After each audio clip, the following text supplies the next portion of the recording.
Hey, good afternoon to everyone. This is Lokesh, and in today's session, we'll see the evolution of proxy configurations on the client side. And during this session, we'll cover PAC files, WPAD protocols, and alternative for the WPAD protocols. So these would be my main agenda for the session. So before proceeding with this, I just wanted to give you a quick overview on what is a proxy server. So proxy server, you can consider it as a security server, which is placed in front of your organization traffic data. Therefore, all of your traffic data will go through the proxy server. The advantage of using proxy server is that you can monitor the entire traffic, entire network traffic that is being generated from by your organization. By doing so, you can know which user is accessing which particular website. Not only that, you can also block those websites so that they no longer can utilize them. You can create a well-defined report on who accessed what, and if anyone accessed any banned websites. All sorts of things can be monitored using proxy server. The other important thing that proxy server does is that it hides your internal device's IP address. Therefore, by default, it acts as a first layer of security, because in the source IP field, the IP address of proxy server will be available instead of the actual IP addresses of the internal devices, right? So since it covers the internal IP addresses, you can consider it as a first level of defense mechanism as. And also along with it, we have other functionalities of proxy server like caching. So with the help of caching, the web pages can be loaded pretty faster. So and there are like other functionalities, but this is the core principle or core working of the proxy server, which is being utilized by multiple organizations throughout the world. So now let's see the processes that are happening on client side of the proxy server. So our main goal or our main intention of this session is that we will be focusing on what exactly happens between the client and the proxy server. So when the traffic goes to the proxy server, what are the phases it goes through and how it reaches the proxy server. So that's the main agenda of this session. So to understand this, first we'll have to know what about the PAC file, proxy auto configuration file. So you can consider this PAC file as the brain of the client-side routing logic. So this PAC file is responsible for letting the traffic know how to forward or where to go. The entire forwarding or handling of this traffic is done by this PAC file. You can consider this PAC file as a rule book, which will be followed by all the clients that utilizes the proxy service. So this PAC file is introduced to to overcome a difficulty that was every administrator facing prior to the introduction of PAC file. So before the introduction of PAC file, administrators had to manually enter the actual address of the proxy server on all the devices. Let's say if the administrator has 100 devices in their environment, they have to enter all the 100 proxy server addresses on all the 100 devices. This is like complete manual work. And even if after entering for the first time, if at all that proxy server goes down, then the entire devices network goes down, because every device will be pointing to that proxy server, which is no longer available. And this was a big headache. To address this issue, the PAC file was introduced. So this PAC file's core responsibility is to maintain the traffic, and if at all a proxy server is not responding, it can send to the other proxy server which are up and running. So you can consider the PAC file as a failover mechanism from the client side as well. So that is also something the PAC file does. So this made administrators' life much simpler, because they just need to configure all the configuration at the initial stage. Following that, even if a proxy server goes down, the configurations or the traffic will automatically go to the new proxy server, and they no need to again manually update all the proxy server addresses on all the devices. So this was a pain point that PAC file was rectified. PAC file is just a JavaScript file. So it has a main function called find proxy for URL. with two arguments. One will be the URL argument and other one would be the host argument. So let's say, for example, if you're opening a Chrome and you're typing facebook.com, this data will be forwarded to this pack file and to this function. So in this function, you have two arguments, right? In place of URL, you'll have the complete URL, which is https:// Facebook www.facebook.com. And in the host name, you will have your machine's host name. And when these parameters are sent to the function will give you two responses. One, it could say that it's an traffic that has to be sent to proxy servers, and it will provide a proxy server's address. That is one response. And other second response is a direct response. You will just receive a word called direct. What that means is you no need to send the traffic to the proxy server. You can straight away send the traffic to the device because the device is a part of internal network and it doesn't have to go to the outside network. So to make it simple, if the traffic is between the internal devices, it will send direct. If not, it will send the available proxy server's address. Therefore, the traffic can be sent to the respective proxy server, and from there on, the proxy server will take care of it. So this is the functioning of a pack file, and this is what it uses, and this is how it manages the traffic.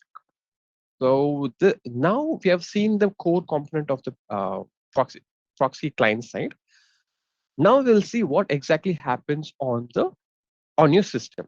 Okay, so let's say you open again. Let's take the same example. So you open your computer, you open your browser, let's say Chrome browser, and you enter facebook.com and you click on enter. So when you click on enter, the browser will first go and look out for the API called WinHTTP, which is Windows HTTP Services API. So this is one API. And also we have another API called WinINET, which is Windows Internet API. It's kind of like a old API and it's slowly being phased out. So I'm not going to cover about that. So I'll be focusing more on the WinHTTP. So the browser will go to this WinHTTP API and it will actually send the traffic that the user or me trying to access. So WinHTTP API, what it does is it will download the pack file.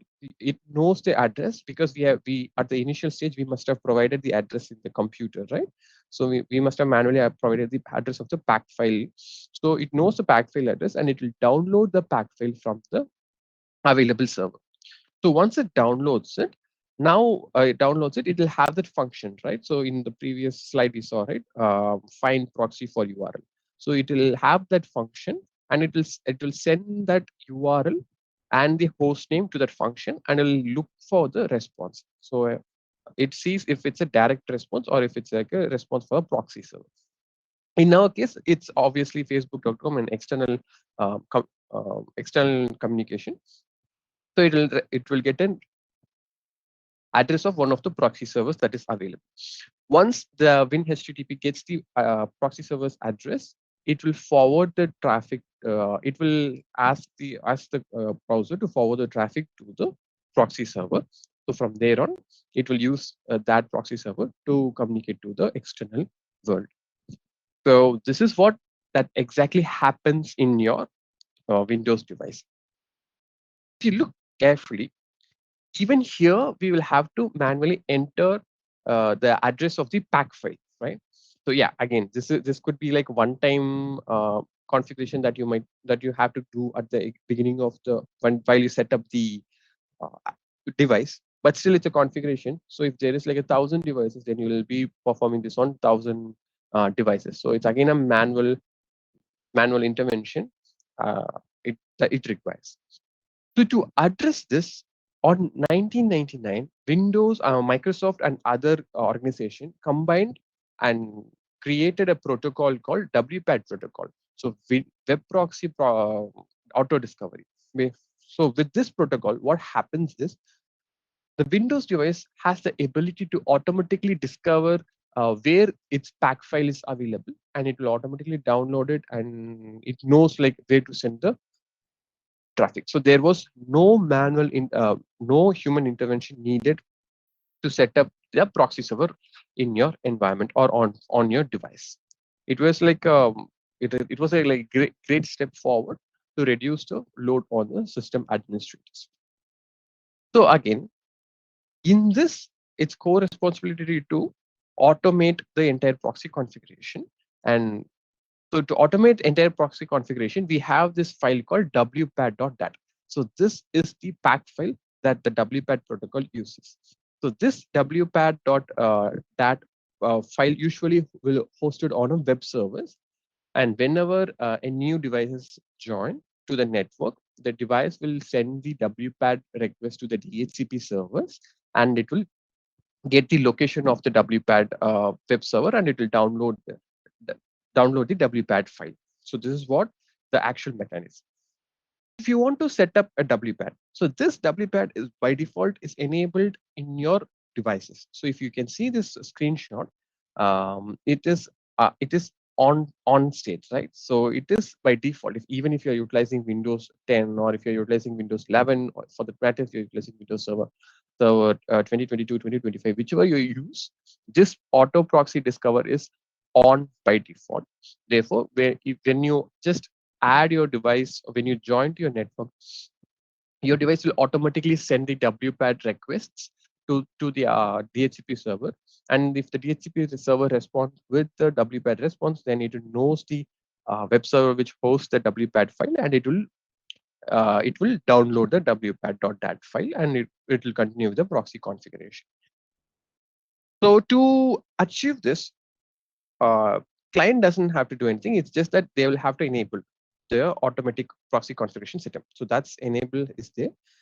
In the network side, the administrator has to do few things in your organization. So one, they will have to include the DHCP options, because since the WPAD is relay on the DHCP or DNS, you will have to mention the DHCP options to point out to the WPAD file server. Also, you can, if the DHCP option is not an option, you can always use DNS. You can provide an A record for the web server. Therefore, that devices can easily download the WPAD.dat. So again, this is the mechanism that it follows. So first, so when you add this device to your network, first it will ask for DHCP options. And if at all the DHCP option is not available, in that case, it as a fallback mechanism, it goes to the DNS query. If there are no DNS entry, if there are no A records for the entry, in that case, it will check. It will automatically check for a URL which contains WPAD and your domain. Now it will search for this URL, and it expects an output from the DNS. But again, if you didn't mention or provide any explicit response for this, it will go to the DNS fallback mechanism. So as we saw in our previous videos, which it is LLMNR protocol. So, and even if LLMNR protocol could not resolve it, then again it will just stop proceeding further, and it will try again after some time. So this is the default WPAD protocol working. So if you see the WPAD protocol, this adoption is actually now reducing, and it's slowly being phased out as well. This is solely because of its inherited unauthenticated trust model. So since this protocol does believe that the domain that it joins is a trustworthy domain, this protocol is being abused by the malicious actors, and this is being this has multiple vulnerabilities associated with this protocol. So because of all these vulnerabilities and all of this issue, people are now slowly moving away from the WPAD protocol for better alternatives. So we'll see what are the alternatives for the WPAD protocol. So one, you can straight away configure the PAC file address in the GPU itself, so that whenever a device joins and if it updates its policy settings, it knows the location of the PAC file, and from there on it can proceed further. So this eliminates the need for WPAD protocol. But even when this GPU, there are like few issues. If at all a device is a roaming device, if it's a remote device and it doesn't connect to your net domain, quite often, then the policies could not be updated. In that cases, you might face some issues. If that's your case, you can always consider utilizing the MDM solutions, so mobile device management solutions. The famous ones are the Intuit devices and Manage Engines solutions there are available. So you can proceed with those MDM solutions and implement in your endpoint devices. Therefore, all of your endpoint devices is secured and it's updated uh, to the till date. So these are like from the client side configuration side. So there is an alternative which is called transparent proxy. So this transparent proxy does nothing in the client side. Instead, it will directly get the traffic from the gateway itself. So whatever we send, the traffic goes to the gateway, right? So as per this transparent proxy, the transparent proxy sits after the gateway or your router, and whatever traffic goes from your gateway or the router, it will straight away send to the transparent proxy, and from that transparent proxy, it will do its regular job. So this is also something that is being adopted by your organization, and it is considered even more secure than other options. These are the complete working of the proxy servers on the client side uh, before the traffic goes to the proxy server. So this is it from my end. So thank you so much for watching. If you have any queries, you can reach out to me or you can let me know.